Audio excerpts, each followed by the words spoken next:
Assalamualaikum warahmatullahi wabarakatuh. Jadi di sini saya akan menjelaskan konsep dasar dan pengantar bahasa pemrograman. Sebelumnya, perkenalkan, nama saya Muhammad Ridwan Rosid dengan NIM 2305053, mata kuliah pemrograman, dosen pengampu Paisan Maulana Eskom MTI. Saya dari Universitas Yatsi Madani. Nah, pada slide pertama berjudul konsep dasar dan pengantar bahasa pemrograman. Apa sih pemrograman itu? Instruksi yang dapat dijalankan oleh komputer untuk menyelesaikan tugas atau masalah tertentu. Mengapa konsep dasar penting bagi programmer pemula? Nah, pemahaman konsep dasar ini sangat penting karena membantu programmer pemula memahami cara kerja program secara keseluruhan. Tanpa pemahaman dasar ini, kita akan kesulitan menulis kode yang efisien dan efektif.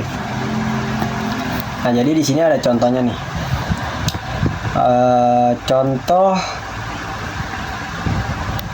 bahasa pemrograman. Jadi saya memilih bahasa pemrograman Python karena sintaksnya yang mudah dipahami dan cocok untuk pemula. Python juga sangat populer dan digunakan dalam berbagai bidang seperti pengembangan web, data science, dan kecerdasan buatan. Nah, contoh Python seperti ini. Print hello world. Ini menampilkan pesan di layar. Ya.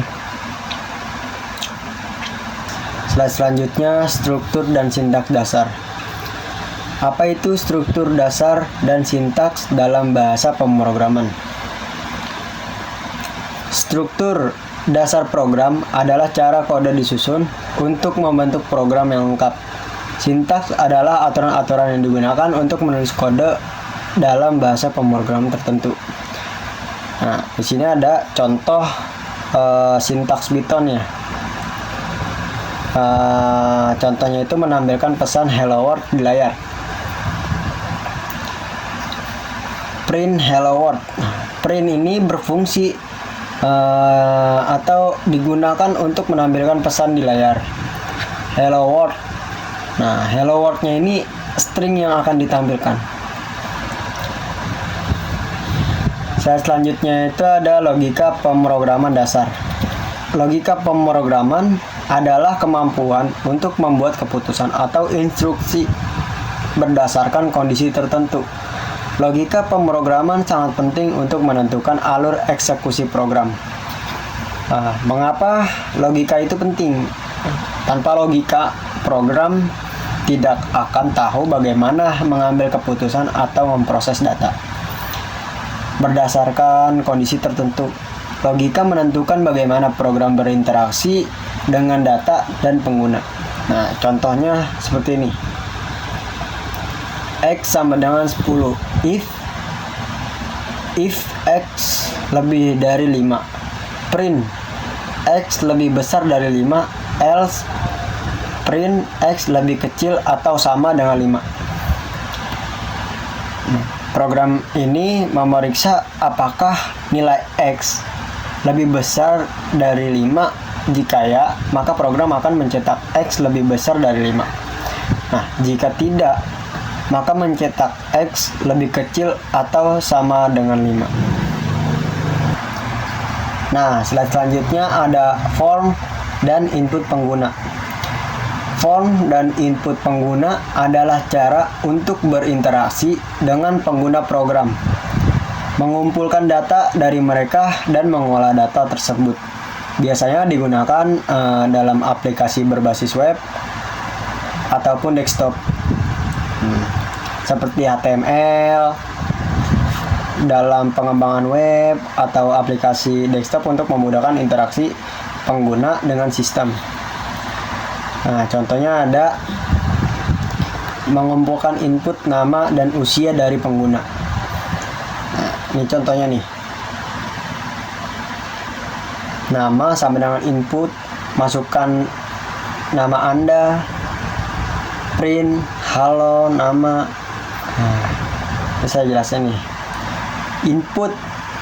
Input nih fungsi untuk menerima input dari pengguna melalui keyboard.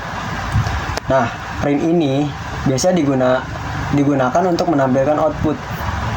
Di sini kita menampilkan pesan yang disertai nama yang dimasukkan pengguna. Nah, kalau misalkan di sini printnya Halo Ridwan, nanti outputnya yang keluar bakal Halo Ridwan. Seperti itu. Slide selanjutnya ada struktur kontrol if, else, dan switch. Struktur kontrol digunakan untuk mengatur alur eksekusi program berdasarkan kondisi tertentu.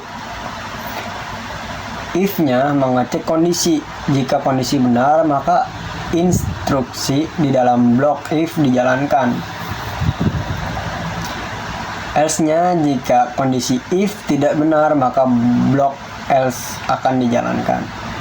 Nah, switch-nya digunakan untuk memeriksa banyak kondisi secara efisien. Nah, di sini ada contohnya nih. Misalnya umur sama dengan int. Nah, ini masukkan umur Anda. Nah, contohnya if umur lebih dari sama dengan 18. Print Anda sudah dewasa. Else-nya print Anda masih di bawah umur. Nah, jadi gini, program ini meminta input umur pengguna, kemudian memeriksa apakah pengguna sudah berusia 18 tahun atau lebih. Jika dia berusia 18 tahun, program akan mencetak Anda sudah dewasa. Jika dia belum berusia 18 tahun, program akan mencetak Anda masih di bawah umur. Seperti itu. Nah, slide selanjutnya ada perulangan dan pengolahan data. Perulangan dalam pemrograman atau looping adalah sebuah konstruksi yang memungkinkan eksekusi blok kode berulang kali berdasarkan kondisi tertentu. Perulangan sangat membantu dalam pengolahan data, terutama ketika data yang perlu diproses sangat banyak atau dinamis. Apa sih perulangan itu? Perulangan memungkinkan kita untuk menghindari penulisan kode yang berulang-ulang dan memudahkan pemrosesan data. Nah, contohnya seperti ini. Penggunaan perulangan for pada Python. For in range buka kurung 1,11 tutup kurung. Di bawahnya ada print. Nah, ini saya jelasin nih. Range 1,11. Ini nih berfungsi buat menghasilkan urutan angka dari 1 sampai 10.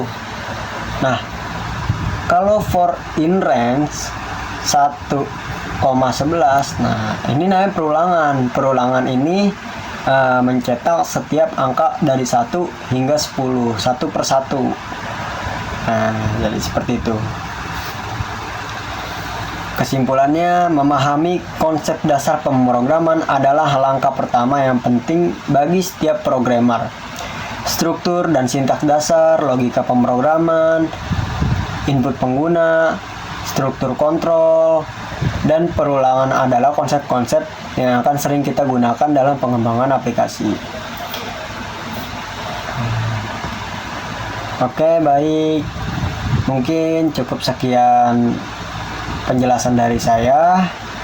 Jika ada pertanyaan, tulis di kolom komentar saja. Kurang lebihnya mohon maaf. Assalamualaikum warahmatullahi wabarakatuh.